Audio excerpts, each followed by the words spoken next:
Somos trabajadores de prensa.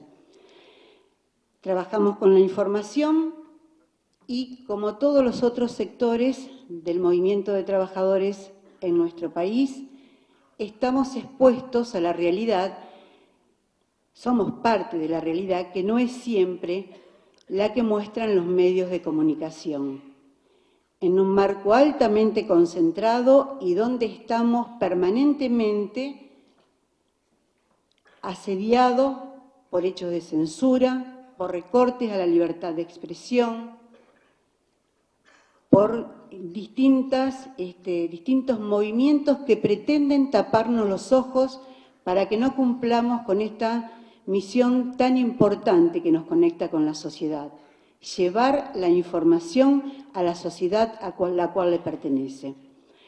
Por eso, justamente porque somos trabajadores, nos nucleamos en la entidad colectiva y discutimos desde nuestro salario y las condiciones de trabajo en las cuales desarrollamos nuestra labor, hasta el cuidado de nuestra salud y la defensa de la información como un derecho humano.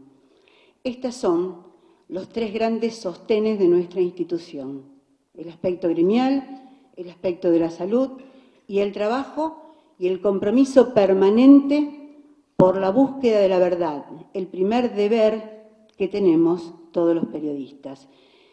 Y que, ¿quién más para representarlo que la figura de Rodolfo Walsh y los 130, casi 130 compañeros, periodistas y trabajadores de prensa detenidos, secuestrados, torturados durante la dictadura militar? Por supuesto, hacia ellos va siempre nuestro homenaje en estos días en que se aproxima el 7 de junio, nuestro día. Para terminar y darle el paso a Horacio, que todos estamos esperándolo, quiero decirles que nuestra institución es una institución totalmente abierta y que los espera para cada consulta o cada necesidad que tengan de preguntar, de discutir, de debatir, de cuestionar. Entonces, los convocamos en este marco con aquellas palabras tan lindas que marcaba Rodolfo Walsh cuando distribuía los partes de cadena informativa, una de las formas con la cual distribuyó la información en la clandestinidad. Él decía: haga circular esta información, 9 de cada 10 argentinos la están esperando. Haga circular esta información, sienta la satisfacción o vuelva a sentir la satisfacción de un acto de libertad. A eso los convocamos, a defender el derecho a la información, para lo cual también se necesitan leyes especiales en nuestro país, como es la ley de radiodifusión que esta democracia nos está debiendo, y como es una ley de acceso a la información en manos de los tres poderes del Estado. Gracias por estar aquí, gracias Horacio, después de tantos años, por aceptar la invitación. Escuchamos.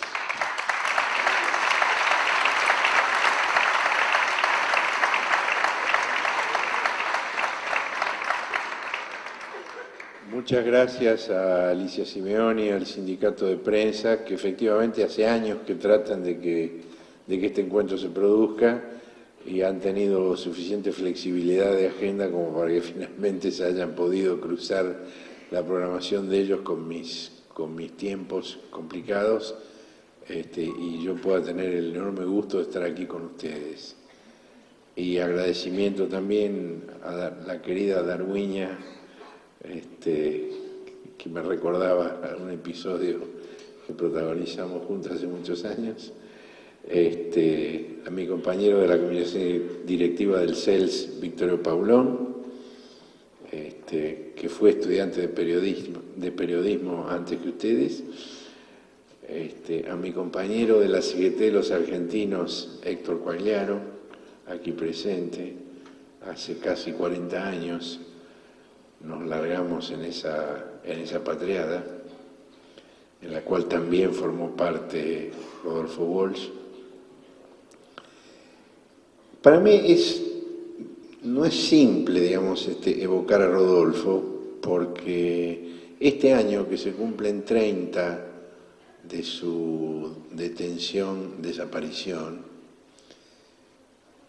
ocurre que se han invertido las relaciones de edad entre él y yo. Él tenía 15 años más que yo, y yo ahora tengo 15 más de los que él llegó a vivir. Y eso es algo que a mí me cuesta mucho asimilar, porque marca una distancia y una objetivación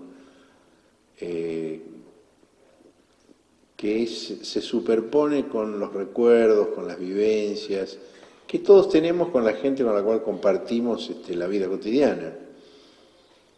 Y ver, digamos, hoy cómo Rodolfo es un emblema y un símbolo para la sociedad argentina, me produce una gran alegría y al mismo tiempo una enorme extrañeza, porque marca el paso del tiempo de una manera irrefutable. Una gran alegría porque durante los años de la dictadura, con el silenciamiento de todo y de todos, muchas cosas se perdieron en esos años, aparte de vidas y proyectos. Y una de las cosas que yo sentí que se habían perdido al terminar la dictadura era el conocimiento de la obra y de la vida de Rodolfo. Por eso, en el año 1984, yo escribí en la revista El Periodista de Buenos Aires, el número 2 de esa revista, que fue una revista importante para el cambio del periodismo argentino, un trabajo sobre Rodolfo y sobre su obra, porque percibía que había una generación de jóvenes que no sabían quién era, y eso era, digamos, una de las mayores victorias posibles de la dictadura. Es decir, cortar la continuidad cultural, cortar la reproducción de obras y de conductas de una generación a otra, es uno de los grandes objetivos de las clases dominantes. Rodolfo lo escribió con mucha precisión. La burguesía quiere que la clase trabajadora empiece siempre de cero, que no recuerde su experiencia, que no recuerde sus mártires, que no recuerde sus victorias ni sus derrotas, que todo sea aprender de cero como si la historia recién comenzara. Y la historia no comienza recién. Es cierto que comienza recién para quienes llegan, para quienes se incorporan, para quienes forman parte de una nueva generación que convencionalmente se mide alrededor de 20 años. Cada 20 años hay una nueva generación que se incorpora a la vida de la sociedad. Y yo veo que aquí hay mucha gente muy joven, lo cual justifica largamente este esfuerzo del sindicato de prensa para que la obra de Rodolfo se conozca, para que la vida de Rodolfo se conozca, y me parece muy apropiado el eje que ellos pusieron. Es decir, cuando Alicia me transmitió la invitación, que, como les dije, digamos, una cosa que la estamos negociando hace varios años, pero cuando me transmitió la invitación este año, yo le contesté inmediatamente que sí, que este año podía y en esta fecha podía. Y después me preguntó qué título quería ponerle a la disertación, y yo no le contesté. Y ella me insistió y yo no le contesté. Yo quería que ellos le pusieran título, pero no quería decírselo. Quería que se manifestara qué es lo que el sindicato quería de esta charla. Y cuando vi el título que le pusieron, del compromiso de Rodolfo con la información, me pareció perfecto, me pareció sumamente apropiado, me parece una clave fundamental. Y si me pongo a recordar, digamos, los años que yo compartí de la vida de Rodolfo, y que son prácticamente los últimos 13, 15 años de su vida, ahí hay una constante, ahí hay un norte que él claramente se fijó. el tema del compromiso con la información.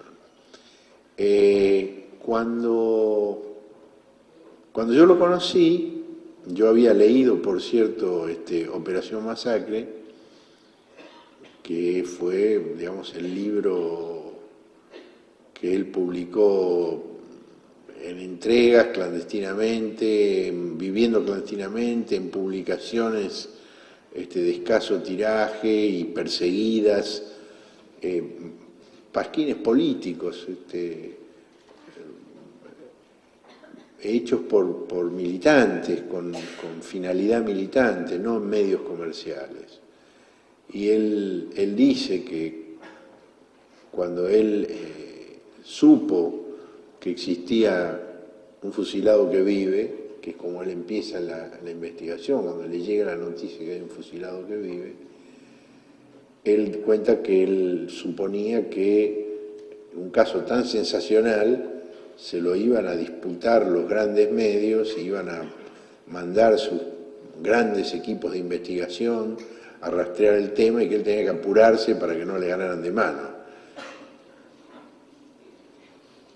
Tardó muy poco tiempo en constatar que había un fenomenal arrugue general con el tema y que nadie estaba interesado en investigar este tema, y además cuando él lo investigó y lo terminó, nadie le interesaba publicarlo, y por eso lo tuvo que publicar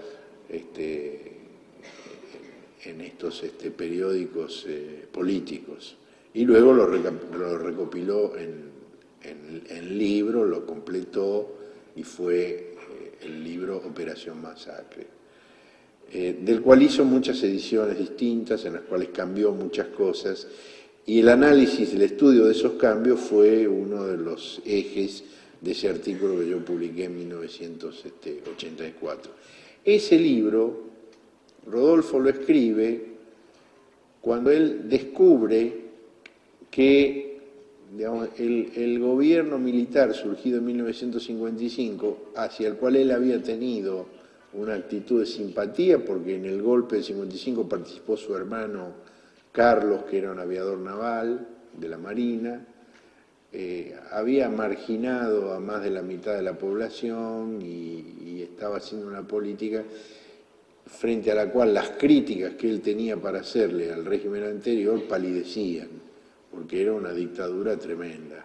Y cuando él descubre que ha habido que los fusilamientos, se supo que había habido fusilamientos, pero cuando él descubre la trama que había detrás de esos fusilamientos, cómo se habían inventado cargos para poder incriminar a personas, algunas de las cuales no tenían que ver con el alzamiento, y cuando supo la forma en que se habían realizado los fusilamientos, y cuando supo cómo se habían adulterado fechas y documentos para hacer pasar esos fusilamientos como ocurridos luego de la sanción de la declaración de la ley marcial y no antes como realmente había ocurrido, él empieza esa investigación, él quiere informar de toda esa historia. Y él tiene en ese momento esperanza y confianza en la justicia, que va perdiendo a medida que pasan los años y ve que una vez que la información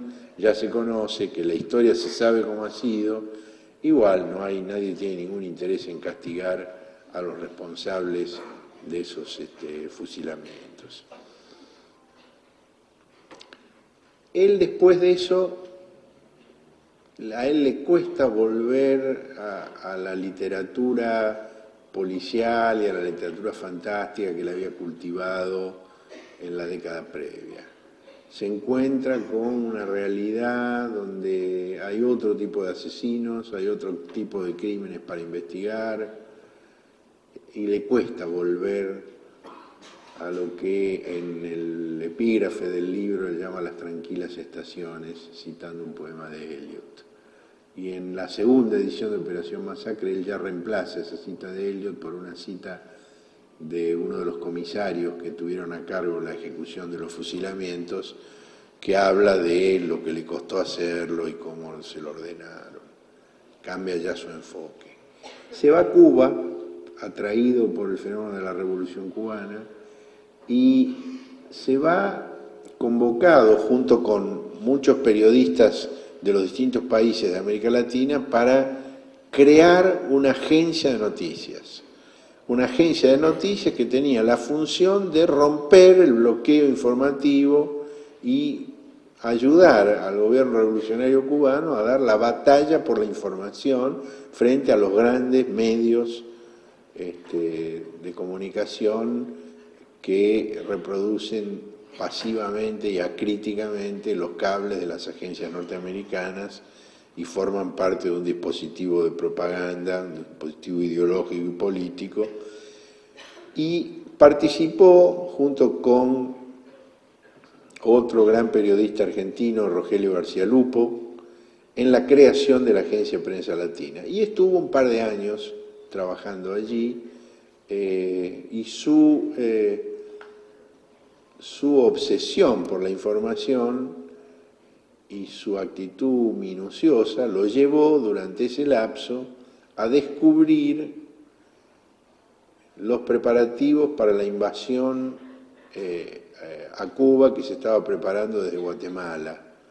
En Guatemala había un gobierno militar impuesto por un golpe previo que se había dado contra otro gobierno progresista, el del general Jacobo Arbenz, y desde allí se estaba preparando la invasión a Cuba.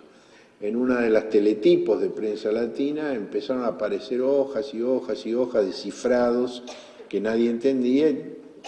Las teletipos, que es un medio de comunicación que probablemente muchos de ustedes nunca vieron, eran como máquinas de escribir eléctricas que transmitían a larga distancia. Es decir, uno escribía en Nueva York y el despacho salía en todos los países del mundo que estaban abonados a ese servicio. Era por radio teletipo. Que era un medio, digamos, hoy nos parece antiquísimo, pero en aquella época era prodigioso que existiera eso, ¿no? Así que alguien escribe a máquina en un lado y aparece en todo el mundo. Y salían grandes rollos, grandes tiras de información, y ahí habían esas tenían unos jeroglíficos que nadie entendía qué eran. Y en vez de tirarlo, como es el reflejo en las redacciones, cuando hay algo que no entra dentro de la rutina del cierre de ya, Rodolfo empezó a estudiar, empezó a ver qué era eso, y descubrió que era un cifrado que por las ondas de radio, digamos, no tenía que haber estado transmitido abiertamente, y él había logrado a través de una teletipo sintonizar una cosa que estaba dirigida a otro objetivo y a otros ojos que tendrían que haberlo visto. Y con su pasión de detective y con ayuda de algunos libritos de aficionado, logró descifrar eso, y ahí encontró las claves de la invasión de Guatemala. Y él difundió eso. Bueno, en primer lugar, a los cubanos les sirvió para abortar la invasión y tener la información a tiempo de lo que estaba preparando, pero él después escribió algún artículo que se publicó en algún medio argentino sobre el tema, cosa que a los cubanos no les gustó demasiado que lo hiciera, porque, bueno, hay formas y formas de tener pasión por la información, y ellos hubieran preferido que no se supiera que habían logrado descifrar eso. Después de eso, en Cuba hubo, digamos, un proceso político que, por la presión norteamericana, por los intentos de derrocamiento del gobierno y todo demás, llevaron al gobierno del 26 de julio, que era el movimiento revolucionario que había creado Castro, a hacer un acuerdo con la Unión Soviética y con el Partido Comunista cubano, que era un partido muy burocrático, muy tradicional, de profesionales, de clase media, y que empezaron a tener una injerencia muy grande en el gobierno y en los medios de comunicación. La prensa cubana había sido una prensa muy libre, muy vigorosa, muy creativa, y eso no había cambiado con los primeros años de la revolución, y la prensa, digamos, revolucionaria, después de la caída de la dictadura de Batista, conservó los mejores rasgos de una prensa muy buena profesionalmente y agregó además una visión del mundo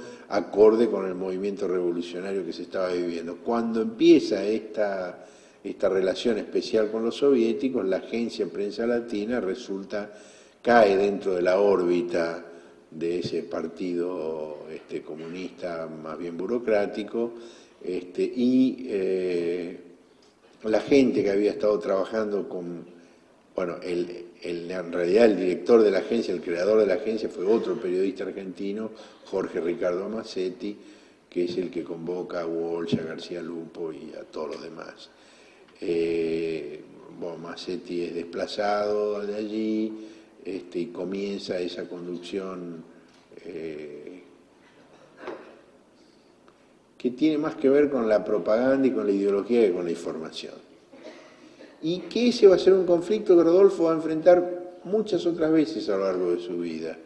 Es un conflicto paradigmático y es un conflicto que va a enfrentar cualquier periodista que tenga el tipo de compromiso con la información que tuvo Rodolfo, porque siempre hay un patrón o económico, o político, o ideológico, que tiene su idea de cómo tiene que ser y que no quiere que las cosas se expresen con la máxima libertad posible y que quieren que el medio de comunicación esté al servicio de un proyecto en una forma rígida, vertical y finalmente burocrática y no creativa. Ahí es donde Rodolfo vuelve a la Argentina, en ese momento vuelve a la Argentina y ahí es donde yo lo conozco, en los primeros años de la década del 60. Les recuerdo lo que dije antes, él tenía 15 años más que yo, cuando él está en Cuba en el año 60, 61, yo era un adolescente todavía, un poco más que un adolescente. Cuando él vuelve, yo lo conozco en Buenos Aires, releo Operación Masacre con un interés nuevo al haber conocido al autor, pienso mucho en lo que significa ese libro, ese proceso, lo que fueron los fusilamientos del 56 en la Argentina. Y Rodolfo me pidió si yo no quería escribir un trabajo sobre esa investigación para una colección que estaba publicando la editorial Jorge Álvarez en Buenos Aires.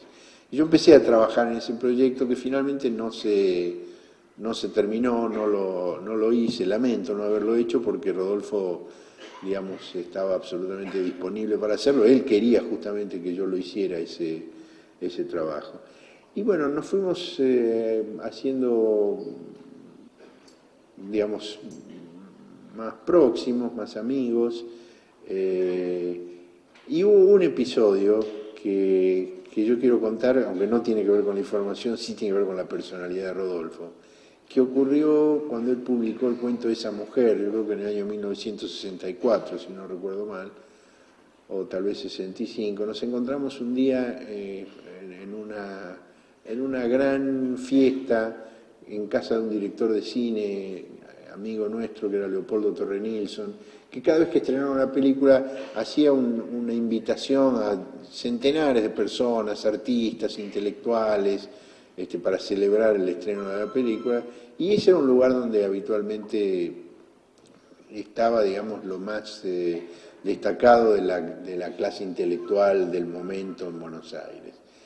Y acababa de aparecer el cuento de esa mujer, había tenido mucha repercusión, y había unos escritores, escritoras muy conocidos, muy reconocidos, buenos escritores, además buenos activistas culturales, editaban una revista cultural que fue muy importante, y uno de ellos le decía a Rodolfo que ese cuento era muy bueno, que le había gustado mucho, pero que él no sabía si, tal como estaba, iba a ser comprensible una vez traducido al francés, para un lector francés, porque había cosas que, al no estar explicadas en el cuento, Rodolfo lo miró y le dijo, yo no sé si quiero que sea traducido al francés.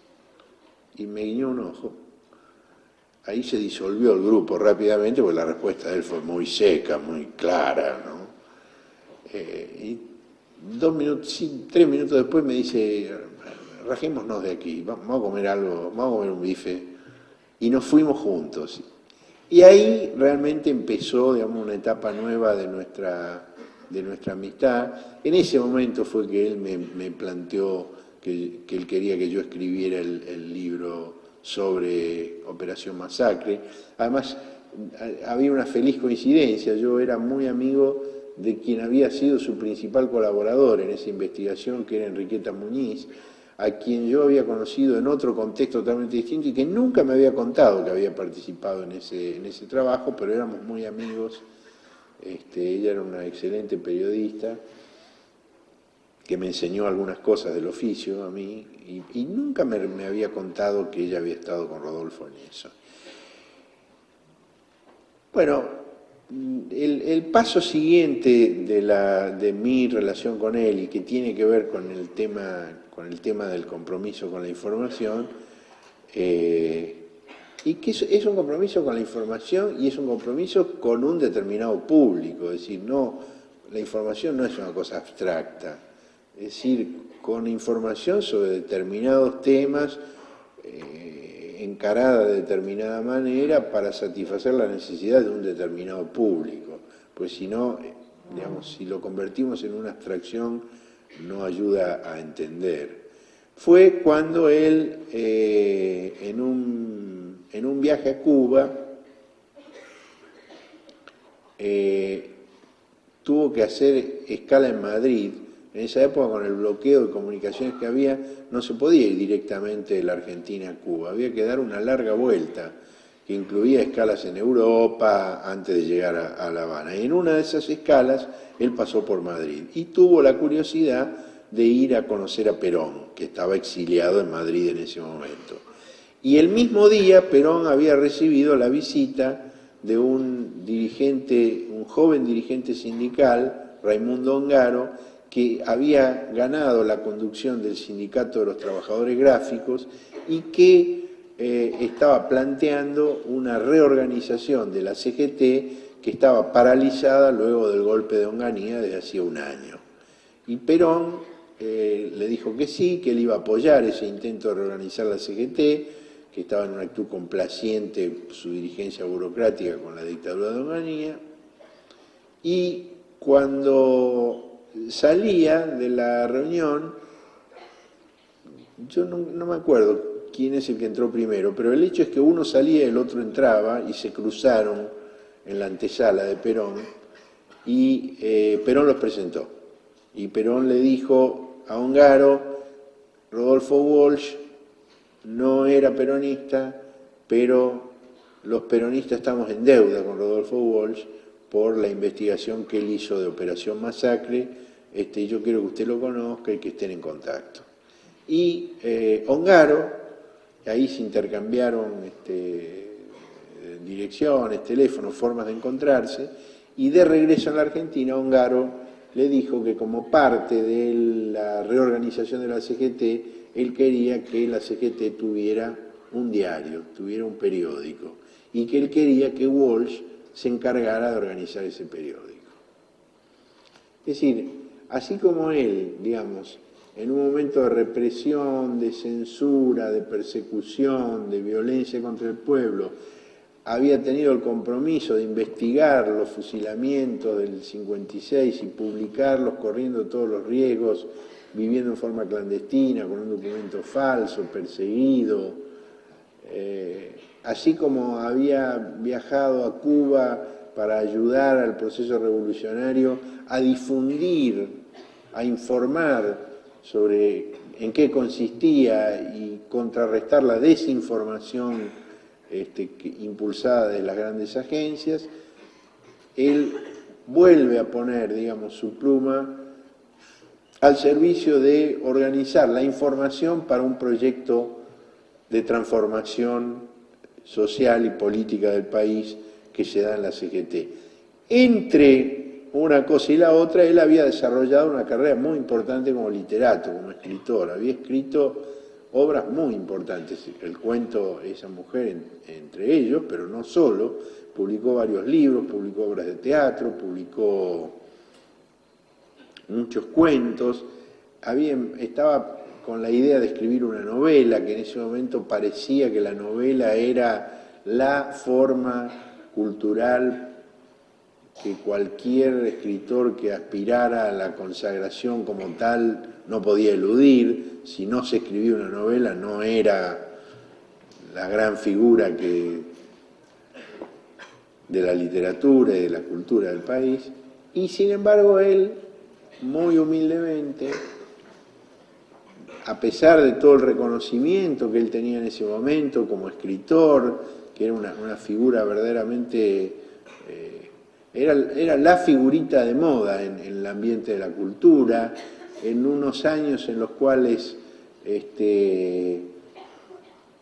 hubo periodos de bastante libertad cultural que coexistían con la represión política, es decir, el mismo gobierno que fusiló en el 56 permitió, digamos, un florecimiento de las artes, de la cultura,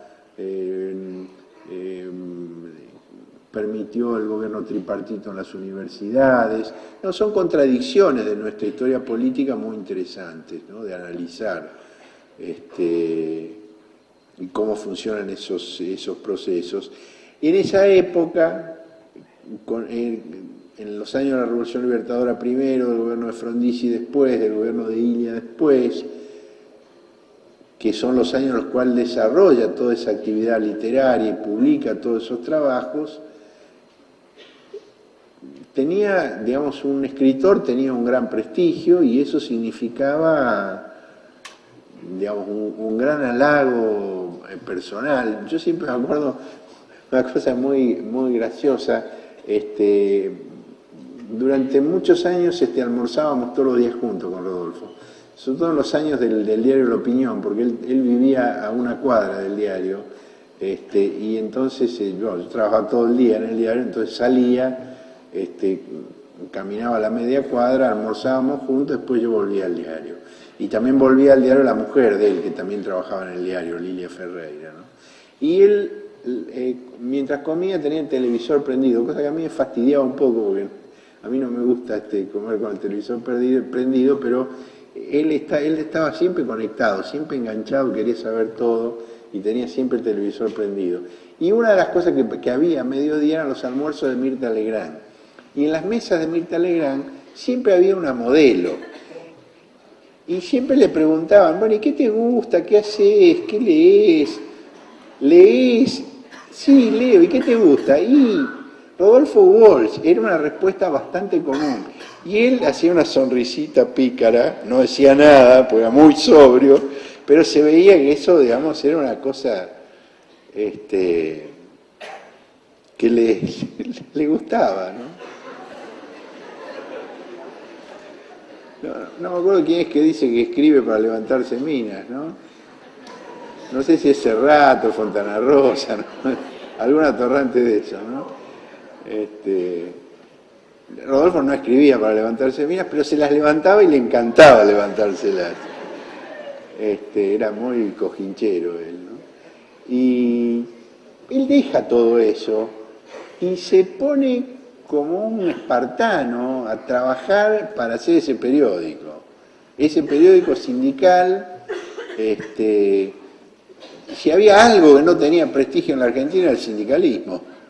Renunciaba a todo lo prestigioso, a todo lo gratificante, para dedicarse a una cosa que no tenía ningún prestigio, pero que resonaba con algo íntimo, fuerte de sus convicciones sobre el país, sobre la realidad social, sobre la necesidad de cambio político, sobre la organización popular.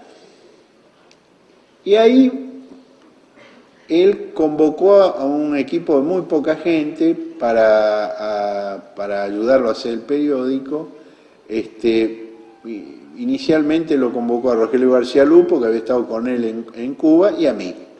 Nosotros fuimos los dos primeros convocados, y después yo me encargué de ampliar la convocatoria porque por mi trabajo en medios comerciales, como periodista profesional, tenía un conocimiento del mercado que no tenían los otros. Es decir, sabía quiénes eran los buenos periodistas, quiénes eran los tipos confiables, dónde estaban laburando, a quién se le podía pedir que hiciera una investigación sobre la situación en el puerto y cómo viven los estibadores. Hubo en los primeros años del gobierno de Onganía una gran huelga portuaria y el periódico, digamos, en apoyo de eso, publicó una investigación sobre la situación del trabajo de los portuarios.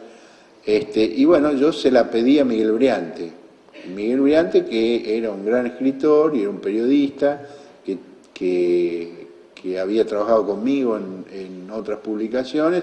Yo sabía que a él yo podía pedirle que hiciera esa nota y que iba a ser una buena nota, que no iba a pretender plata, porque no había plata, no iba a cobrar nada, y que además no iba a contar que él la había hecho y cómo estaba organizado el periódico, que iba a ser discreto y no, que iba, es decir, porque en ese diario no se, digamos, salvo Walsh y García Lupo, nadie firmaba las cosas que escribía, era una cosa, un trabajo colectivo donde no se firmaban las notas.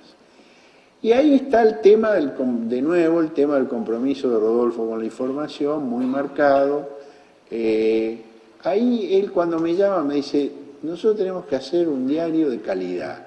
Este va a ser un periódico obrero, tiene que interesarle a los trabajadores, tiene que difundir todo lo que estamos haciendo y tiene que estar muy bien hecho. Y por eso yo quiero armar un equipo de muy buenos periodistas.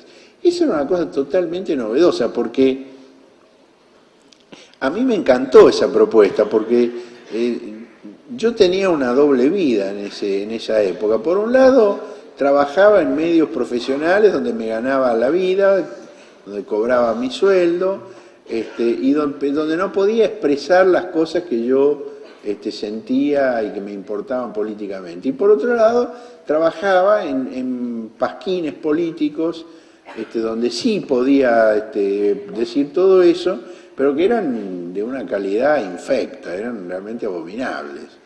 Es decir, era una cosa vergonzosa, ¿no? Digamos, periodísticamente. Uno de ellos se llamaba Rebelión y la plata para hacerlo la traía Jorge Daniel Paladino, que era uno de los dirigentes peronistas que estaba en contacto con Perón en los años de la resistencia peronista y que después fue su delegado en los años del regreso y terminó denunciado por el propio Perón por haberse pasado a la fuerza de la dictadura y ser más bien representante de Lanusse ante Perón que de Perón ante Lanusse.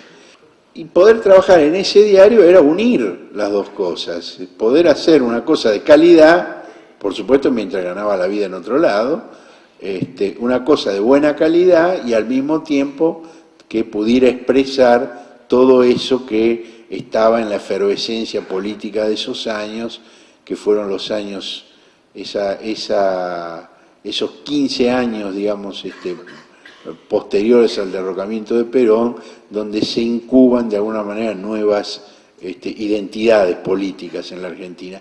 Y la CGT, los argentinos, en ese sentido, fue un lugar de encuentro de distintas tendencias políticas, donde ese surgimiento de nuevas identidades políticas fue muy fuerte, porque ahí fue el primer lugar, después de la caída de Perón, y en realidad nos podemos remontar a mucho antes también, fue el primer lugar en muchos años donde fue posible el encuentro militante de personas de muy diversos orígenes, de personas que venían del peronismo, de personas que venían del antiperonismo, de personas que venían del radicalismo, de personas que venían del socialismo, de militantes católicos, de comunistas, que eran, digamos, tribus políticas separadas e incompatibles hasta ese momento. Y ahí empiezan a confluir, y ese es el origen de nuevas identidades políticas en la Argentina. Y nosotros trabajábamos con mucho cuidado para que ese periódico mantuviera estándares profesionales de calidad y para que tuviera mucha información que no hacían solo los periodistas, sino que también desarrollamos el recurso de los corresponsales obreros. Como parte de la gracia de la CGT de los argentinos era promover el alzamiento de las bases obreras y de las comisiones internas en contra de las conducciones burocráticas, era muy importante que hubiera información de los conflictos que había en todo el país. Y para eso los propios compañeros mandaban su información y después nosotros la reescribíamos, la reelaborábamos para darle un nivel, un estándar de calidad profesional que la hiciera más atractiva que los habituales periódicos políticos y sindicales. Bueno, ustedes saben cómo, o no saben, les voy a contar, cómo terminó la historia de la CGT de los argentinos. En el año 1969, después del Cordobazo, fue intervenida por la dictadura de Onganía, fueron arrestados sus principales dirigentes, el periódico no se pudo seguir haciendo, se hicieron varios números en forma totalmente clandestina, pero ya sin esa calidad previa que les decía, con un grupo más reducido de gente, y básicamente era, digamos, con poco tiraje. Ya el único objetivo era hacerle así al gobierno y decirle no pudieron silenciarnos, pero no mucho más que eso, ya no daba para mucho más. Y después de eso viene, digamos, toda la experiencia del encuadramiento militante, primero en la FAP, la Fuerza Armada Peronista, y después en Montoneros. Ahí, digamos, Rodolfo en la FAP había organizado un pequeño servicio de información política, básicamente, en el cual colaborábamos muchos compañeros. No se podía publicar un periódico, pero se seguía juntando información, escribiéndola, interpretando la realidad política, pero ahí hubo otro choque, digamos, de esa idea, digamos, de que es tan importante conocer la realidad, investigar la realidad, informar sobre la realidad, con la idea más ideológica, organizativa, de bajada de línea, y digamos, la FAP entró en un proceso de discusión político-ideológica muy cerrada, y bueno, sentíamos que no había mucho espacio para seguir dentro de esa organización, que se estaba marginando de la lucha política del país por un exceso de discusión ideológica, cosa que, como eso sí seguramente ustedes saben, ocurre con mucha frecuencia. El exceso de ideología no es la mejor consejera para la acción política. La ausencia absoluta tampoco. Hay que buscar siempre el punto medio. Yo fui el primero del grupo nuestro que pasó de la FAP a Montoneros porque estaba en un ámbito de coordinación técnica. Habíamos hecho varias escuchas radiales de movilizaciones.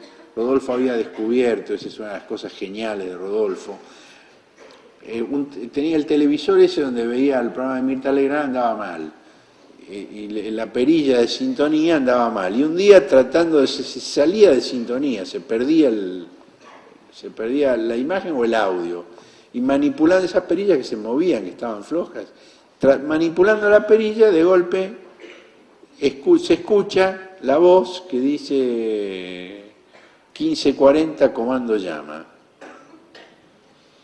Entonces, bueno, ¿qué es eso? Entonces, seguir escuchando a ver qué era eso, y ahí Rodolfo descubrió que era la red de comunicación de los patrulleros de la Policía Federal, que se comunicaban por la frecuencia UHF, que es la misma en la que se transmite el sonido de los programas de televisión, pero hay canales específicos para cada transmisión.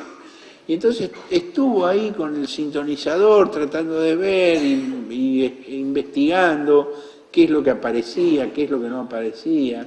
y se pasó mucho tiempo así hasta que tuvo una idea aproximada de cómo era el sistema de comunicaciones de la Policía Federal, de los patrulleros. Y después descubrió que además había otro sistema de comunicación que no era por UHF, sino por onda corta, donde se comunicaban las delegaciones de todo el país y pasaban la información ya más elaborada. Y entonces, bueno, ahí ya pasó a una etapa posterior, compró algunas radios que cada vez que algún miembro del grupo nuestro viajaba, Rodolfo pedía que trajera una radio. Son radios que tenían AM, FM, y tenían también estas bandas de otra frecuencia que permitían hacer estas escuchas. Y el tema era cómo entrar esas cosas al país. Rodolfo dijo, bueno, muy fácil, sintonizada, aprendida escuchando música. Y efectivamente así entraban esas radios que eran chicas, y a nadie le llama la atención una radio sonando. No hay cosa más obvia que una radio que está sonando con música. Y entonces, digamos, esa escucha de las comunicaciones de la Policía Federal tenía que servir para tener una idea de cómo se estaba manejando el aparato represivo y para salvar a algunas personas donde cuando se pasaba alguna orden operativa de secuestrar a alguien, de capturar a alguien, ver si se podía avisar antes de que eso ocurriera para salvar la vida de una persona. Bueno, en función de eso, en todo el periodo de las grandes movilizaciones del año 1972, en todo el proceso del regreso de Perón, montamos varios puestos de escucha de las comunicaciones para saber cómo se estaba moviendo la represión y para evitar que hubiera riesgos para los compañeros que estaban manifestando en actos o en movilizaciones en la calle. Y con walkie-talkies, si había alguna situación de emergencia, algún peligro, se avisaba a los compañeros que estaban en la calle, cuidado que va la ayuda para ahí, van no sé cuántos carros de asalto, va la montada. Eran cosas muy elementales, no era ninguna cosa extremadamente sofisticada, pero era siempre la obsesión con la información, con conocer la realidad para transformarla.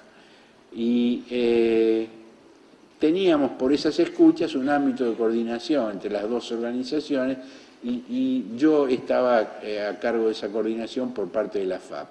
Cuando las FAP se aíslan del debate político del país porque se dedican a la discusión interna ideológica y plantean Perón no regresa porque Perón es de los trabajadores y no de los traidores y el retorno lo están organizando los traidores de la 62, ahí nosotros decimos, bueno, esto no tiene nada que ver con la realidad, Perón vuelve y sabíamos que volvía y era evidente que volvía y se estaba organizando todo seriamente para que volviera.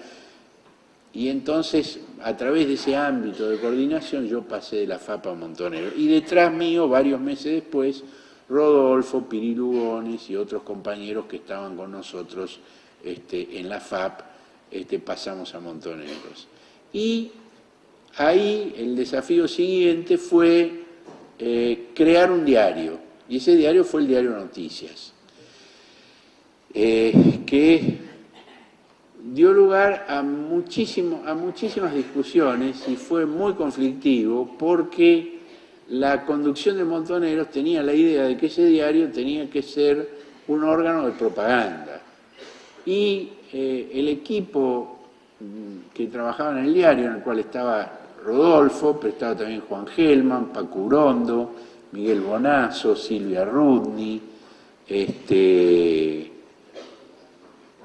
y ahí había dos modelos, digamos, la conducción de Montonero, el modelo que tenía en la cabeza era la revista El Descamisado, que si ustedes, los más viejos por supuesto la conocen, pero si los más jóvenes ven ejemplares de colección de esa revista van a ver que es tachín, tachín, tachín, tachín, bajada de línea, bajada de línea, bajada de línea y nada más que bajada de línea. En cambio el Diario Noticias, si ven las colecciones del Diario Noticias, es un diario. Hay un libro que es interesante, fue una tesis de doctorado de una periodista que se llama Gabriela Esquivada sobre la historia del Diario Noticias. ella hace un análisis con todo un instrumental, digamos, científico, comparativo, de lo que fue el diario Noticias y los otros diarios que se publicaban en la época en la Argentina, y ella, digamos, detecta con instrumentos analíticos, científicos, lo que era la realidad nuestra de todos los días. Estábamos haciendo un diario competitivo, con Crónica, con Clarín, con Mayoría, con los otros medios que existían en el país. Y no estábamos haciendo un órgano que fuera nada más que vocero ideológico. Eso nos motivó muchísimas tensiones y conflictos porque la conducción quería otra cosa. Y finalmente esa discusión la zanjó el gobierno de Isabel Perón, cuando después de la muerte del general Perón, el gobierno de Isabel, López Rega y el comisario Villar clausuraron el diario. Teníamos incluso discusiones internas dentro del equipo de trabajo, porque, por ejemplo, nosotros planteamos que para hacer un diario competitivo tenía que tener todas las secciones que tenían los otros diarios. Tenía que tener una sección deporte que fuera importante e incluso una sección turf, que en esa época en Buenos Aires, para los lectores de diario, era una sección importante. Y había algunos compañeros que nos miraban como si nosotros fuéramos unos degenerados, que estábamos dispuestos a fomentar los vicios del pueblo. Pero nosotros seguimos adelante, lo hicimos, y contratamos a un periodista de turf de los mejores, que ya estaba jubilado. Nos salía más barato porque estaba jubilado, pero era muy bueno, escribía muy bien, y tenía todos los datos y todas las fijas, y el gran orgullo de Juan Gelman, que era el jefe de la redacción, era que un día pudimos poner en la tapa que habíamos acertado 6 de las 8 carreras de Palermo el día anterior.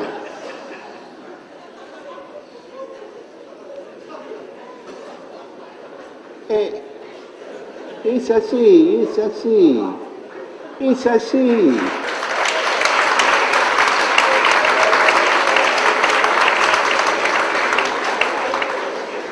Después la gente dice, ¿cómo puede ser que gane Macri en la ciudad de Buenos Aires? Y bueno, si los demás son unos amargos, que no se conectan con las cosas que le interesan a la gente, de golpe aparece un tramposo como Macri, un falsificador, un mentiroso, que tiene la estrategia de hace años de que a través de la presidencia de Boca Juniors va a poder hacer que se olviden de quién es él, y bueno, arrasan una elección de Buenos Aires. Hay que preguntarse por qué pasan esas cosas, y una de las claves es la falta de contacto de que a veces tienen los proyectos políticos más, los mejores proyectos políticos pueden tener falta de contacto con ciertos aspectos de la realidad. Y no quiero decir que haya que hacer sesión carreras en todos los diarios hoy. Esa es una pelea que en Página 12 yo la he perdido. Además creo que hoy eso ya no tiene la incidencia que tenía hace 35 años. Pero entonces eso existía todavía y era importante.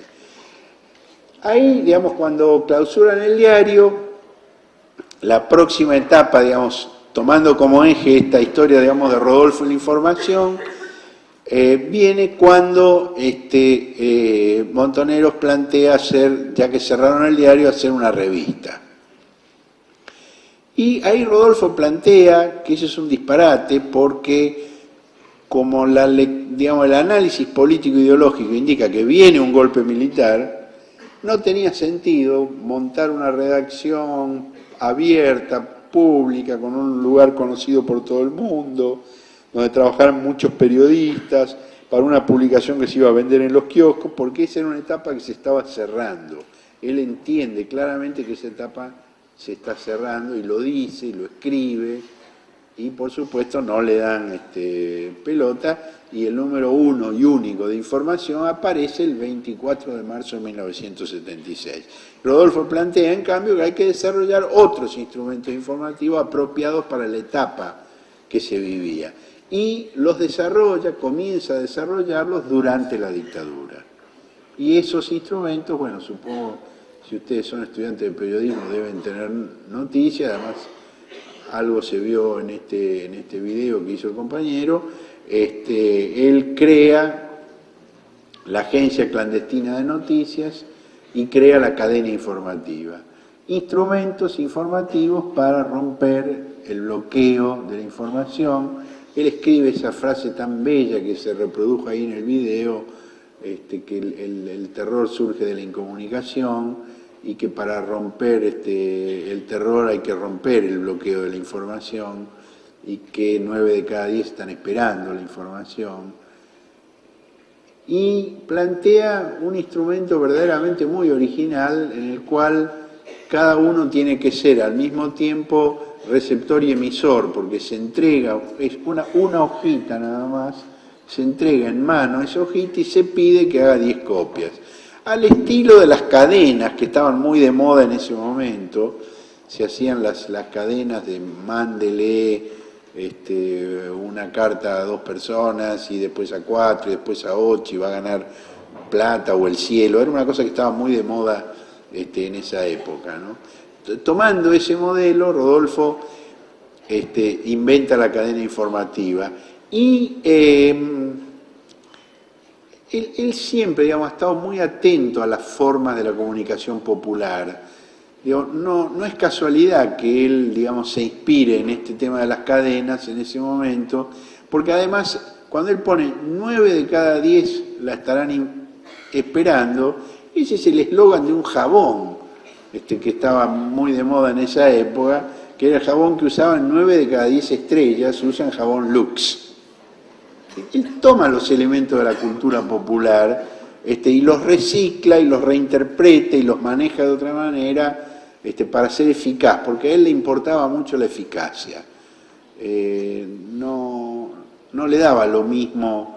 Es decir, quería que las cosas fueran perfectas, que estuvieran bien escritas, pero no le daba lo mismo que fueran eficaces o fueran ineficaces, porque no se miraba el ombligo, miraba a la gente, miraba a sus compañeros, a sus compatriotas, a los militantes y a los no militantes, porque entendía que para un proyecto de transformación del país era imprescindible que participara mucha gente y no los pocos buenos siempre convencidos que terminan por ser ineficaces.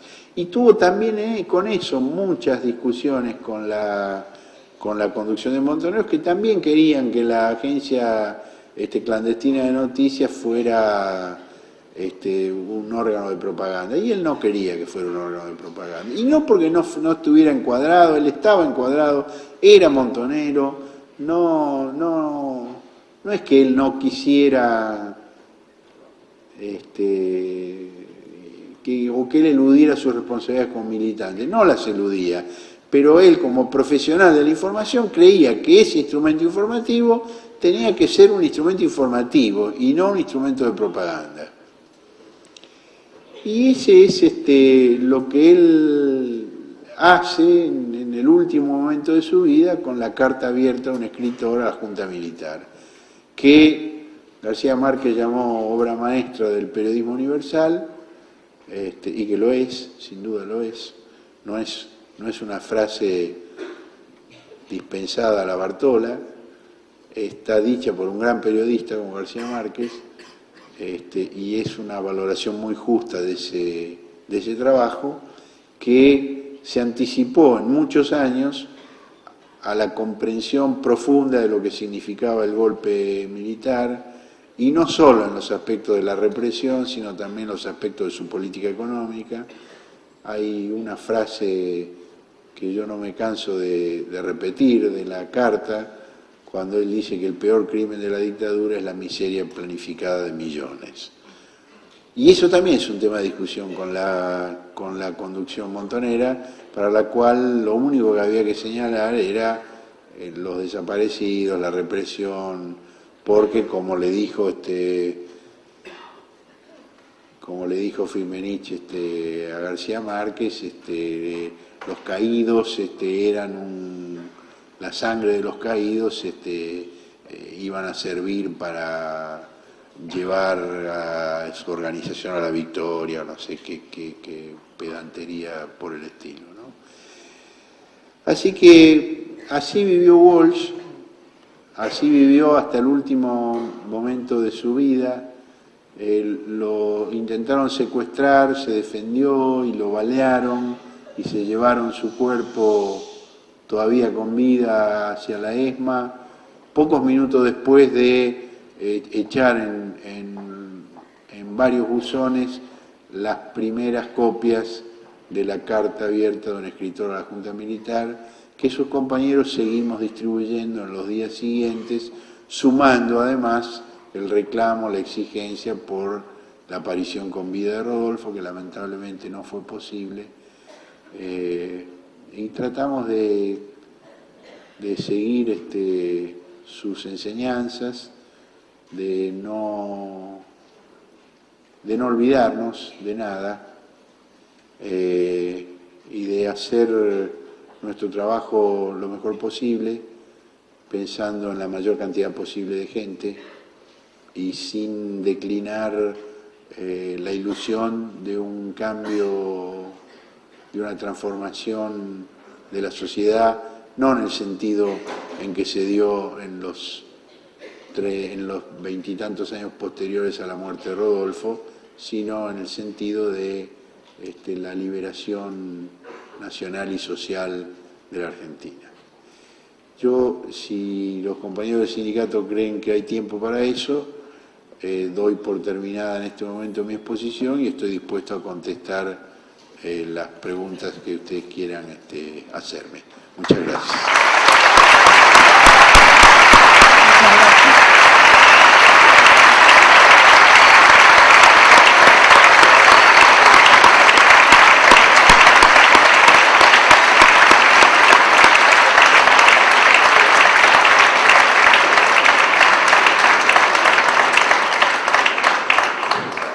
¿Qué visión tendría Rodolfo Walsh con respecto al periodismo actual? Eso es una conjetura que yo no me animo a hacer. Yo qué sé qué visión tendría. ¿Y qué visión tiene usted? Y bueno, a mí me parece que estamos en un proceso de degradación del periodismo muy terrible en este momento, ¿no? Hace ya muchos años hay un proceso de concentración de medios, por un lado, de subordinación de medios a proyectos económicos y políticos que no son los que a mí me gustan de ninguna manera y que no satisfacen plenamente la necesidad de información del pueblo argentino, por lo cual creo que hay mucho espacio para la creación de nuevos medios, para difundir información por medios no convencionales, y por romper cierto bloqueo informativo que vuelve a haber hoy, ¿no? Hola, soy Andrés Canepa, estudiante de Derecho. Le quisiera preguntar al señor Verdisky, ¿usted se arrepiente de la política guerrillera aplicada por Montoneros? ¿De la qué, perdón? De la política guerrillera aplicada por Montoneros, previo al golpe militar. No, yo no me arrepiento. Yo creo que hemos cometido muchos errores, que ha sido un proceso político del cual nadie puede enorgullecerse, que ha sido parte de una situación de conflicto político en la Argentina iniciado en 1955, al cual nadie supo darle una salida superadora que restituyera la soberanía al pueblo y transformara, digamos, la sociedad argentina en términos progresistas y que al mismo tiempo fuera capaz de asegurar la gobernabilidad. La política guerrillera no la empezó Montoneros en la Argentina.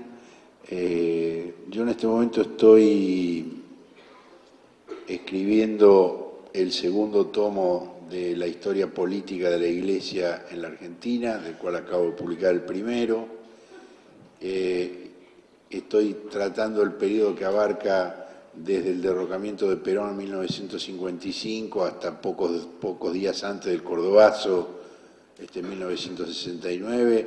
Y es muy impresionante la cantidad de actos de guerrilla urbana y rural que se realizaron en la Argentina en esos años, mucho antes de que existiera Montoneros, como parte de un intento de forzar una apertura política a gobiernos dictatoriales o a gobiernos electivos, pero sin legitimidad por el hecho de las proscripciones. Y ahí yo creo que hay, digamos, Montoneros aporta una parte a un fracaso colectivo. Yo no me arrepiento de esa política. Lamento que como sociedad no hayamos sido capaces de, digamos, salir de la situación que creó la dictadura del 55 y los golpes militares posteriores, de salir de una manera más constructiva y ahorrando buena parte de los dolores que el pueblo padeció. En ese sentido no tengo ninguna duda de que ha sido, digamos, lo que nosotros intentamos fracasó, fue un fracaso. Yo no tengo ningún reparo en decirlo, y además sería estúpido no decirlo porque está a la vista de todo el mundo eso. Pero, digo, Montoneros no inventó la violencia en la Argentina, y ni siquiera, no solo no inventó la violencia en la Argentina, no inventó la violencia en el campo popular tampoco. Digo, la práctica de la lucha armada está puesta en ejecución por la resistencia peronista cuando la gente que iba a integrar Montoneros éramos adolescentes y algunos niños. Es decir, yo estuve presente en 1955, el 16 de junio, en el bombardeo en la Plaza de Mayo. Yo iba al colegio a 3 cuadras, estaba saliendo del subterráneo en el momento que caían las primeras bombas. Esa es mi generación, eso es lo que nosotros padecimos. Pero además vimos cómo se organizaba la resistencia popular, la voladura de los gasoductos en Córdoba en el año 1960, las ejecuciones de militares de la dictadura, como el mayor Cabrera en 1959, la toma del regimiento 11 de Rosario, en noviembre de 1959, por grupos militares y obreros peronistas que desde la 1 de la mañana a las 6 de la mañana se tirotearon con la guardia que defendía el regimiento y ahí hubo 4 muertos. Digo, es una larga historia que no se puede reducir al episodio Montoneros. El episodio Montoneros es uno más que forma parte de una larga historia. Por supuesto, hay mucha gente interesada en reducir todo al episodio Montoneros. Tanto alguna gente que estuvo en Montoneros y que, digamos, siguen creyéndose la última Coca-Cola del desierto, como gente que está interesada en estigmatizar ese proceso y ese momento para ocultar justamente toda esta otra historia de luchas populares violentas que tienen además su primer impulso en instrucciones enviadas desde el exilio por Perón muy poco después de su derrocamiento y que dan lugar a una correspondencia sumamente interesante con quien había sido el confesor de Evita, el sacerdote Hernán Benítez, que le dice: esto es una locura lo que usted está proponiendo, esto va a hacer que haya represalias terribles y terminará habiendo 30.000 muertos. Es un vaticinio de una exactitud verdaderamente asombrosa. Entonces, creo que es importante estudiar las cosas desde un punto de vista de largo plazo y viendo el conjunto de los procesos y no exclusivamente un momento determinado.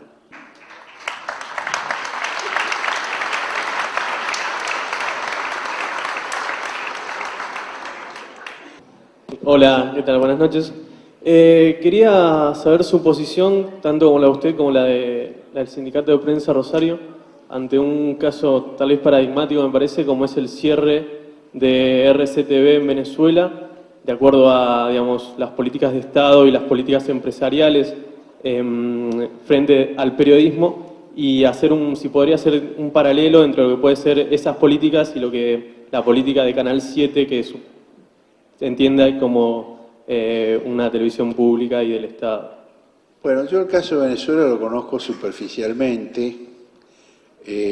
Parto de la base de que hay una tremenda polarización en la sociedad venezolana, muy parecida a la polarización que había en la sociedad argentina en 1953, 54, 55, con episodios como el golpe de Estado del año 2002, que se pareció muchísimo a la Revolución Libertadora de 1955 en la Argentina, contra un gobierno que tiene algunos elementos similares, afines a los del primer peronismo en la Argentina. Ahora, en Venezuela hay un grado de libertad de expresión que no había en la Argentina de Perón en esa época, aún después del cese de las emisiones de Radio Caracas Televisión. Los medios privados opositores a Chávez siguen siendo mayoritarios. Me parece, y digo me parece porque tal vez me faltan elementos, porque no he hecho un estudio a fondo del tema, por lo que sé, me parece que el gobierno de Chávez, en el caso de RCTV, ha ejercido un derecho legítimo de no renovar automáticamente la concesión de una onda. Las ondas no son propiedad privada, son administradas por el Estado, son un bien público, aunque me parece que no ha dado todos los pasos del debido proceso para llegar a esa cancelación, a esa no renovación de licencia a la cual tiene derecho, y no ha hecho una buena fundamentación de por qué lo hacía. Ha hecho una fundamentación política respecto de la participación de RCTV en el golpe de 2002, que no es coherente con la renovación de las licencias a otros prestatarios que también tuvieron una participación similar, pero que luego entraron en acuerdos políticos con el gobierno de Chávez. Si Chávez hubiera dado por caída esa concesión y hubiera convocado una nueva licitación, seguramente no hubiera habido absolutamente nada que objetar. Hizo otra cosa, comenzó las transmisiones de un nuevo canal público y me parece que habrá que estar atento a en qué medida esto limita el pluralismo informativo en Venezuela o si por el contrario, como sostienen otras fuentes, simplemente equilibra un poco el desbalance que sigue habiendo en favor de medios privados y muy militantes en contra del proceso de Chávez. Respecto del Canal 7 de la Argentina, me parece que no hay punto de comparación porque ese no era un canal privado, era un canal estatal. Me parece que el eslogan de la televisión pública que están usando es una buena expresión de deseos.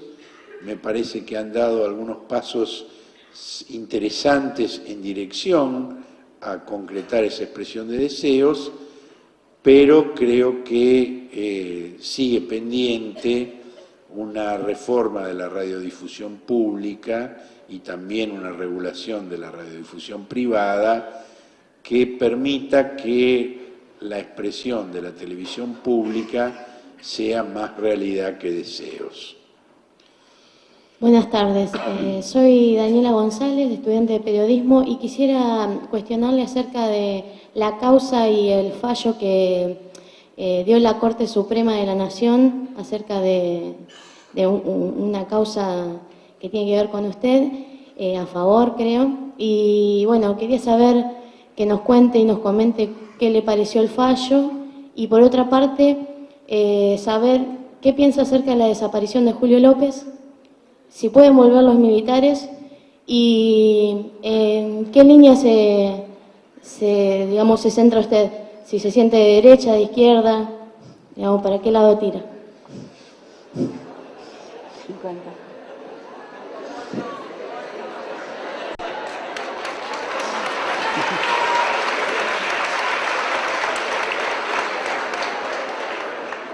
Bueno, yo he tenido varios fallos de la Corte Suprema, no sé a cuál se refiere la pregunta. Hay uno sobre el tema de libertad de expresión, pero no es de la Corte Suprema ese, es una decisión del Sistema Interamericano de Derechos Humanos. Es decir, yo fui condenado por desacato, supongo que ese es el caso al que se refiere la pregunta. Yo fui condenado por desacato en el año 1990 o 91 y recurrí a la Comisión Interamericana de Derechos Humanos y en una audiencia sostenida en la sede de la OEA hice un acuerdo que está contemplado en los reglamentos de la Comisión, pero que no se había usado ese artículo de reglamento hasta ese momento. Hice un acuerdo con el gobierno de Menem, por el cual el gobierno de Menem se comprometía a impulsar la derogación del tipo penal del desacato. Y debido a la situación internacional y a la necesidad que Menem tenía de congraciarse con sectores a los cuales se atraía con su política económica neoliberal, pero que le exigían respeto a ciertos estándares, de ciertas normas de respeto a la libertad de expresión, cumplió con esa decisión y el Congreso en 1993 por unanimidad derogó el tipo penal de desacato, que era el artículo 244 del Código Penal. Ahora, inmediatamente de producido esa decisión del Congreso y que hizo que la justicia luego revocara la condena que yo había tenido por desacato, los funcionarios del gobierno de Menem empezaron a hacer denuncias contra periodistas, no por desacato, sino por calumnias e injurias, y a perseguirlos exactamente del mismo modo que antes con el desacato, con lo cual esa medida sirvió fundamentalmente para instalar el tema y para abrir una instancia de debate jurídico, pero no para terminar con la persecución por vía judicial a los periodistas. Yo en este momento tengo en el sistema interamericano otro caso, que en realidad es un paquete de varios casos. Uno es la condena que me impusieron a mí en una denuncia de Carlos Corach por las cosas que escribí en El robo para la corona. Otro es la condena contra la humorista Gabriela Acher por un sketch que ofendió a un juez. Otro es el caso del periodista Eduardo Kimmel, que investigó la masacre de los curas palotinos y es la única persona condenada en ese caso. Y en este momento esos casos están en tratamiento en la Comisión Interamericana de Derechos Humanos. Y además hay, ahora sí, casos en la Corte Suprema de Justicia de la Argentina, donde la aspiración que yo tengo es que la Corte Suprema de la Argentina establezca nuevas normas para el tratamiento penal y civil de los ilícitos o de los presuntos delitos cometidos a través de la prensa y fije estándares de protección de la libertad de expresión que estén a tono con los que rigen en países como España, como Estados Unidos, y creo que existe la posibilidad de lograrlo. Además, un cambio importante que hay en este momento es que terminado el gobierno de Menem, no hay nuevos casos de juicios contra periodistas.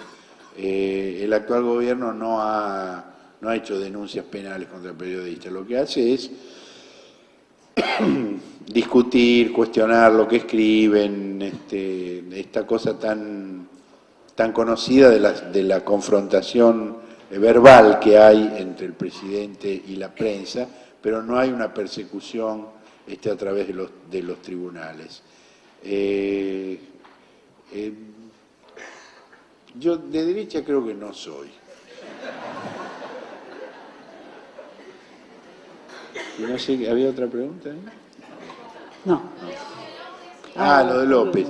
Por lo de Julio López me parece un hecho gravísimo que muestra las dificultades para avanzar en un proceso de justicia, cómo hay sectores que no están dispuestos a permitir que eso ocurra, y yo no creo que puedan volver los militares, no creo que exista ese peligro, por razones que tienen que ver con la maduración de la sociedad argentina en su conjunto e incluso de las propias Fuerzas Armadas, que hoy no estarían dispuestas a tomar el poder, del contexto internacional, que incluso un gobierno tan irrespetuoso de los derechos humanos como es el gobierno de Bush, con las cosas que ha hecho en su política exterior, condena públicamente los crímenes de la dictadura argentina y envía a la Argentina documentación reservada, archivada en el gobierno norteamericano, que sirve para investigar los crímenes de la dictadura, lo cual muestra hasta qué punto no hay quien reivindique en el mundo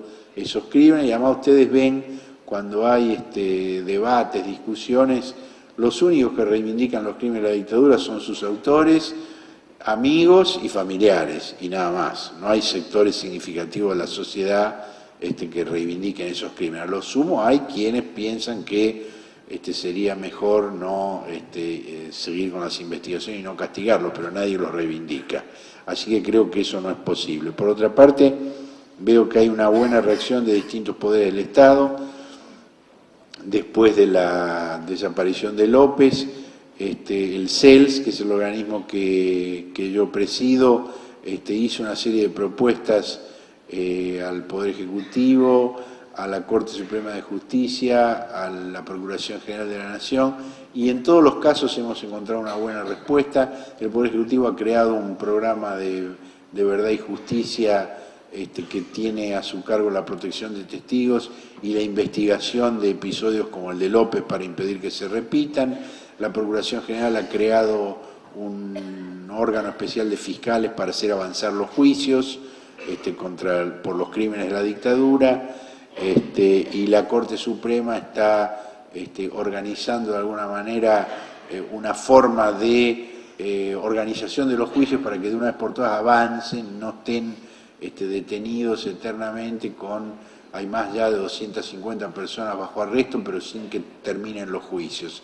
Eso es una aberración que no es de ninguna manera admisible que se prolongue por tiempo indefinido. Tiene que haber juicios, tiene que haber condenas, en los casos en los que haya pruebas para condenar, y habrá incluso alguna absolución si no hay pruebas suficientes, pero hay que llevar a fondo ese proceso, y creo que la sociedad argentina exige que eso ocurra y que hay en este momento una buena reacción de los poderes públicos al respecto. Buenas noches. Mi pregunta es si cree que hoy en un país que está en democracia existe una absoluta libertad de prensa.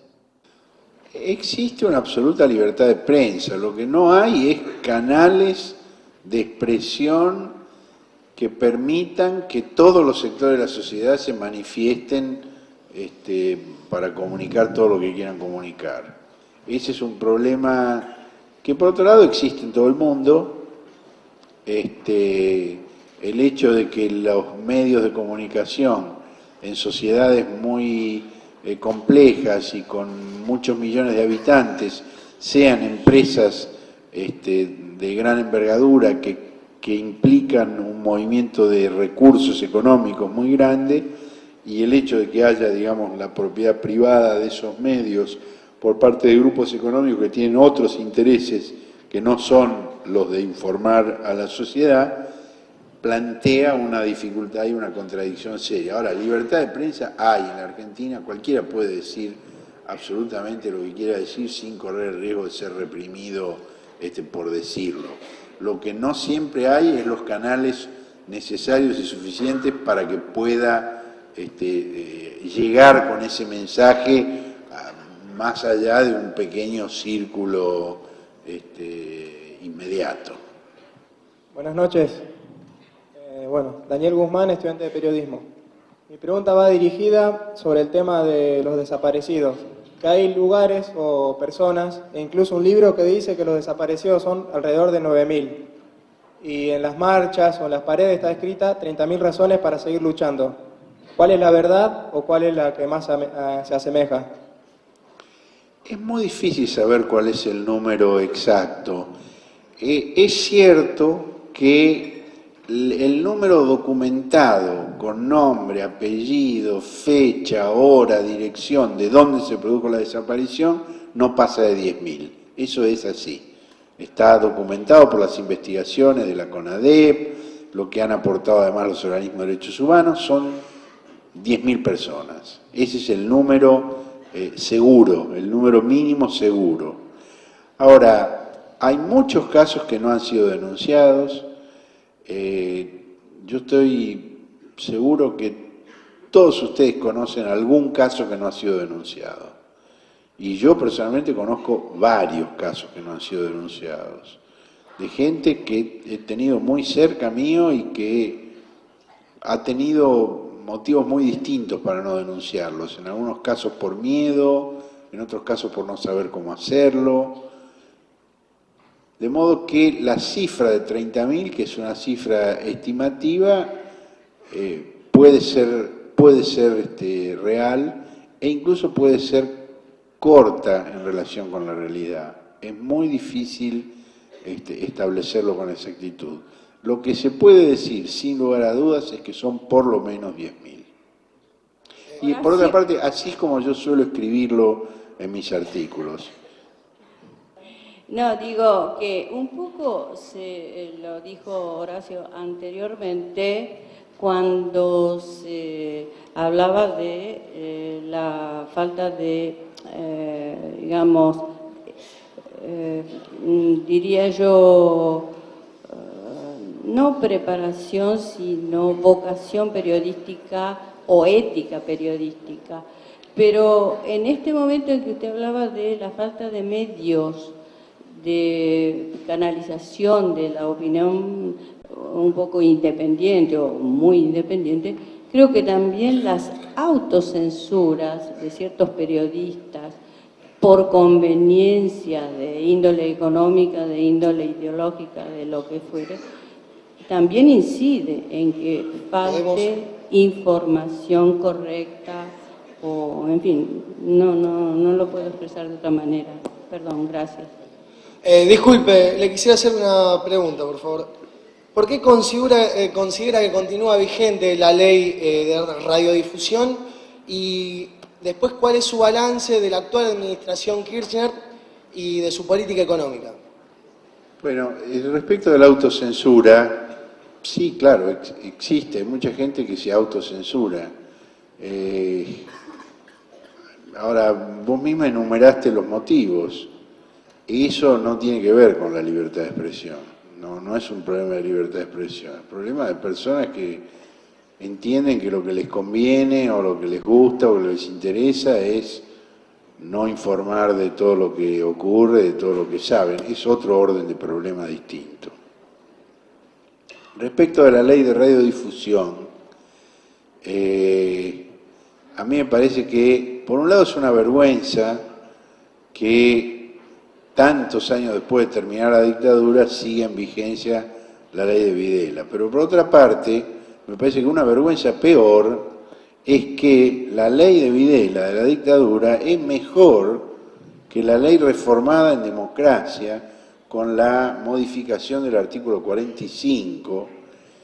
Si la ley de radiodifusión fuera nada más que la ley de Videla, no podría haber el nivel de concentración y de multimediatización que hay en este momento, porque fue el artículo 45 reformado en los comienzos del gobierno de Carlos Menem, en una sesión del Congreso en la cual el mismo informante fue Carlos Grosso, que se hizo la reforma de la ley de radiodifusión para permitir que los licenciatarios de estaciones de radio y de canales de televisión puedan tener al mismo tiempo otros intereses económicos.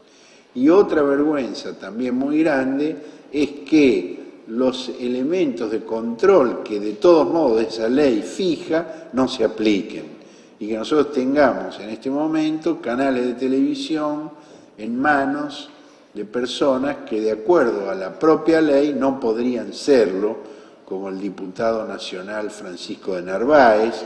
La ley prohíbe que un funcionario público, un diputado nacional, sea dueño de un medio de comunicación.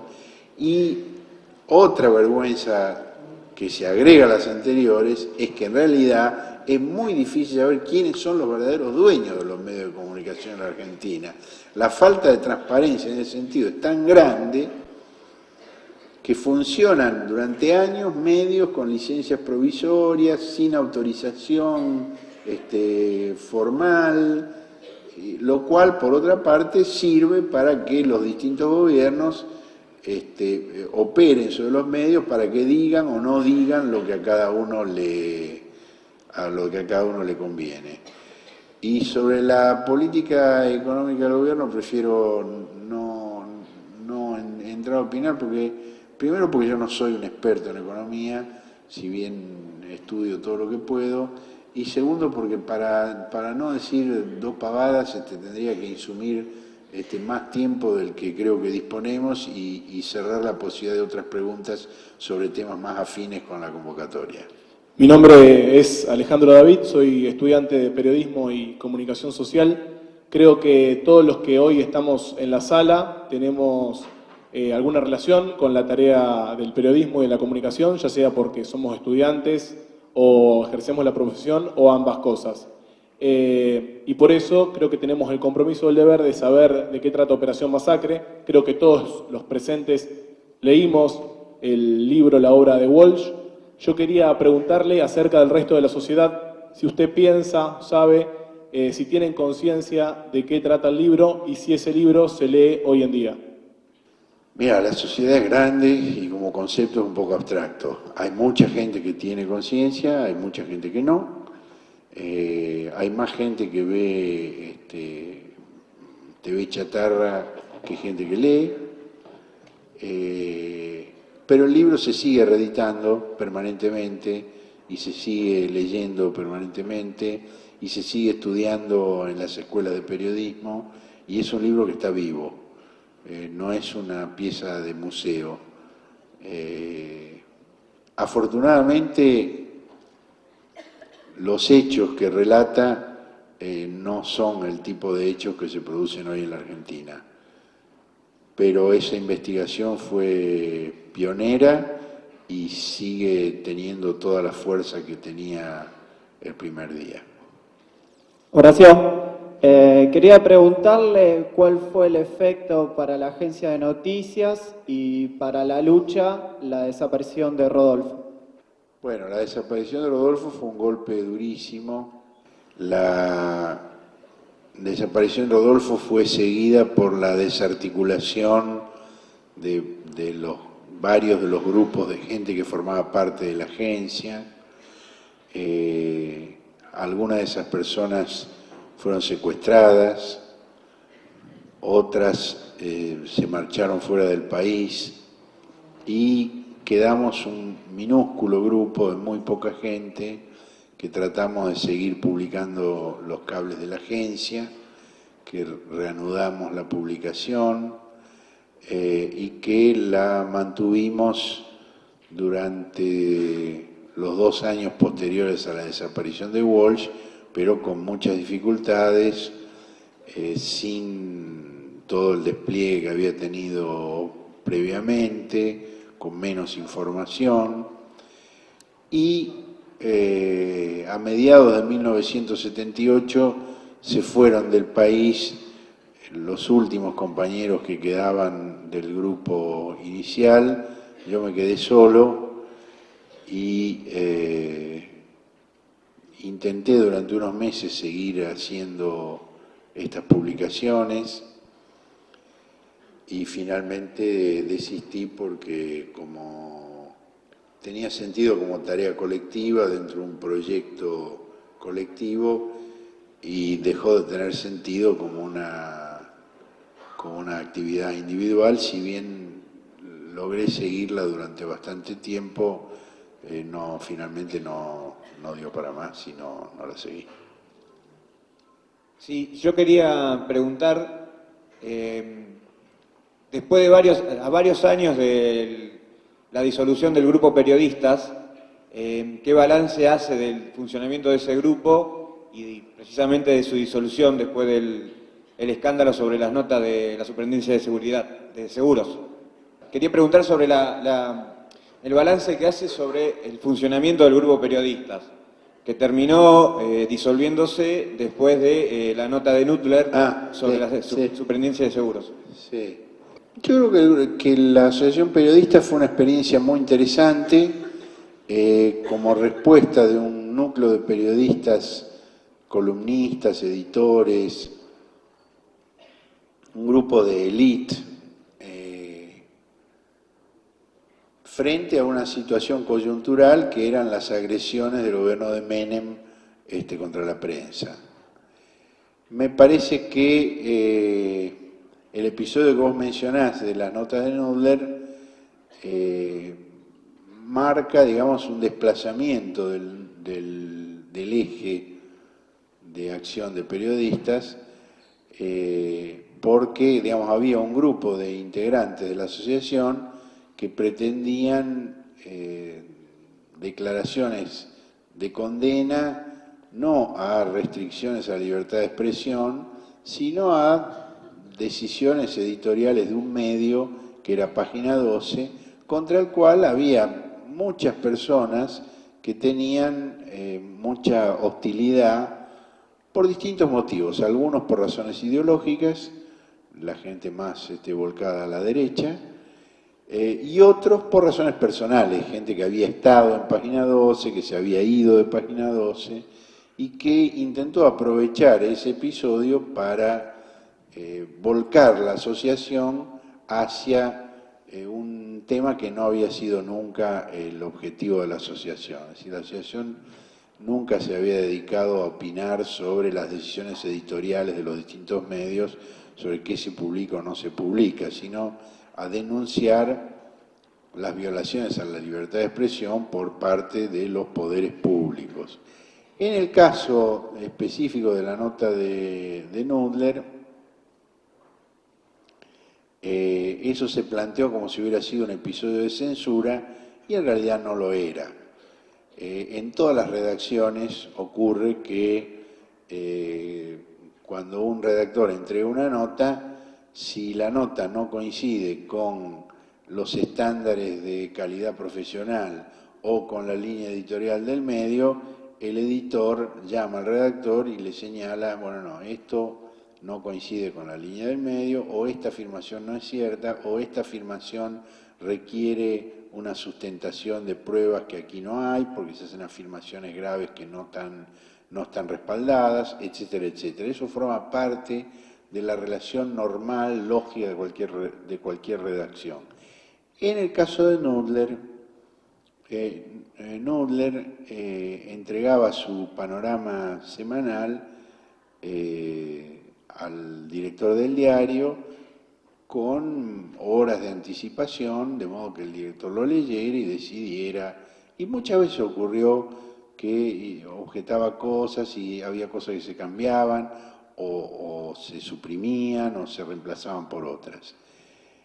En ese caso, él entregó el panorama, no se lo entregó al director del diario, sino que lo entregó directamente al taller, y lo entregó después de la medianoche. El director del diario recibió, sin embargo, el aviso desde el taller de que había llegado el artículo y, como hacía con todos los materiales del diario, lo leyó. Y cuando lo leyó, descubrió que había una serie de afirmaciones que él consideraba que no tenían suficiente respaldo y que eran acusaciones muy graves contra funcionarios muy importantes del gobierno y que implicaba una política de confrontación con el gobierno para el diario que no formaba parte de la actitud editorial del diario y que además no tenía sustento en una investigación, sino en afirmaciones, rumores, versiones. Y entonces lo llamó a Nudler y le pidió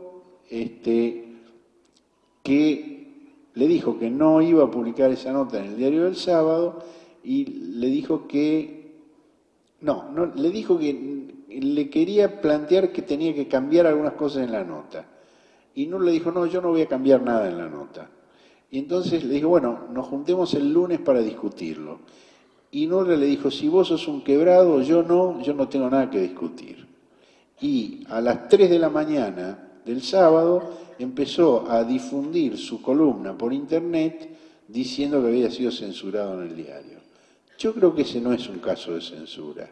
Yo creo que es un caso de diferencia de criterios editoriales y de actitud profesional. A mí muchas veces me han dicho, no, mira, esto que estás diciendo habría que fundamentarlo. ¿Por qué decís esto? ¿Tenés las pruebas de esto? Sí, tengo, son estas. O no tengo, pero creo que se discute entre el editor y el columnista y se llega a un punto de acuerdo razonable.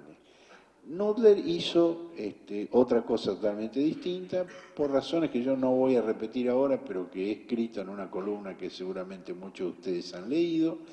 Y además, el artículo de Nudler no fue censurado al punto de que yo lo publiqué dentro de mi columna, le cedí espacio de mi columna para publicar ese artículo, y por supuesto para expresar al mismo tiempo mi opinión, que coincidía en ese punto con la de la dirección del diario, que el artículo no tenía el debido sustento de investigación, pero me tomé un tiempo, un par de semanas, para investigar el tema y suministrar los elementos que a mi juicio hacían que ese artículo no tuviera el estándar profesional necesario para ser publicado. Pero a pesar de eso se publicó.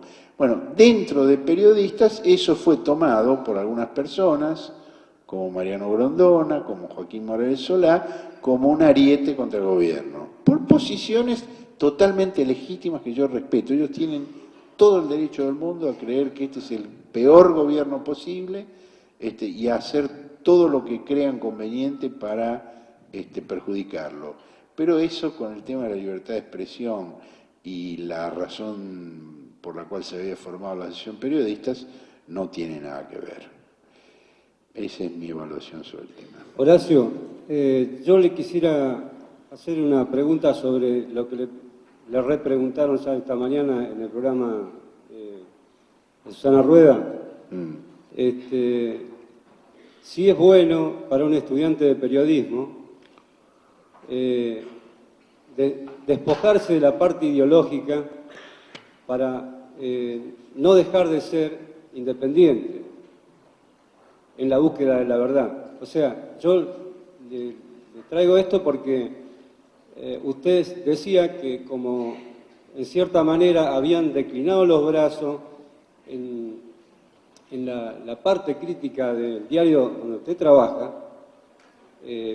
como siendo un poco funcionales al gobierno, porque en este momento está en el gobierno alguien que obedece a su línea de pensamiento ideológico. Y a mí me parece que usted, con toda su trayectoria, tendría que darle como consejo a la estudiante de periodismo de que habría que despojarse, o sea, o no usar nunca la parte ideológica para estar en la búsqueda de la verdad y trabajar en el periodismo. Pues yo nunca he dicho lo contrario, yo estoy de acuerdo con eso. Es decir, a mí me parece que la búsqueda de la verdad y la investigación son independientes de la valoración que uno haga sobre un gobierno. A mí lo que me preguntó Susana Rueda era por la posición del diario frente al gobierno. Y yo lo que le dije es que el diario tiene una posición afín con la del gobierno porque este gobierno está llevando a cabo una serie de políticas que coinciden con lo que el diario viene planteando desde el número 1. Que el diario no ha cambiado de posición, sino que el diario simplemente tiene un grado de aprobación hacia el gobierno que no tenía hacia gobiernos anteriores. Pero esto no quiere decir no investigar, no cuestionar las cosas que son cuestionables, y creo que el diario cuestiona muchas cosas. Lo que el diario no hace es considerar al gobierno como un enemigo, y lo que no hace es buscar formas de conseguir que se organice la oposición para terminar con el gobierno, como sí hacen otros medios en forma ostensible y que están en todo su derecho de hacerlo, yo no lo cuestiono. Pero nosotros no estamos de acuerdo con eso porque tenemos un grado de coincidencia con el gobierno muy grande, pero eso no quiere decir que dejamos de investigar y de publicar muchas cosas críticas hacia el gobierno, porque somos periodistas y porque creemos en la información y creemos en el derecho de la sociedad a estar informada y porque además creemos que no hay informaciones que pongan es decir, no vemos contradicción entre la información crítica sobre cosas que no nos gustan del gobierno y nuestra simpatía hacia el gobierno. Y por eso nuestra posición es crítica de una cantidad de cosas, pero es favorable en términos generales a las posiciones del gobierno. ¿Qué opinas del tema Fontevecchia denunciado por la revista 7 Días? Bueno, me parece un debate entre medios, entre periodistas. Unos afirman que hizo esto, él contesta que hizo aquello. No veo que tenga nada que ver con la libertad de expresión ese tema, salvo que es un legítimo ejercicio de esa libertad por ambas partes. Sí, Horacio, te escuchaba atentamente cuando hablabas de Rodolfo Walsh y me quedaba en el pensamiento, bueno, lo que tiene que ver con el compromiso social, con lo que tiene que ver con lo que le pasa a los otros, preocuparse siempre por el tema de lo social. En principio preguntarte cuál debería ser el rol del periodista hoy en Argentina, ¿no es cierto? Porque, bueno, se ve un poco desvirtuado por el tema del que aparece la empresa, el medio de comunicación. Y por otro lado, preguntarte esta relación que se da del poder económico, que se vio muy interesado, sobre todo en las décadas del 90, a tu criterio, ¿por qué le interesa tanto quedarse con los medios de comunicación y si eso tiende al bien común o perjudica al común de la sociedad? Mirá, yo creo que eso no tiende al bien común y no beneficia al conjunto de la sociedad. Me parece que la conglomeración de medios es nociva y dificulta que la información llegue a la sociedad porque hay otros intereses que no son los de la sociedad, sino los de los otros negocios de las empresas de medios. Me parece que ese es el tema fundamental y que hace que quienes trabajan en esos medios no tengan tanta facilidad para ocuparse de los problemas que realmente afectan a la sociedad, porque tienen que preocuparse de las cosas que afectan los negocios, las otras empresas del grupo mediático.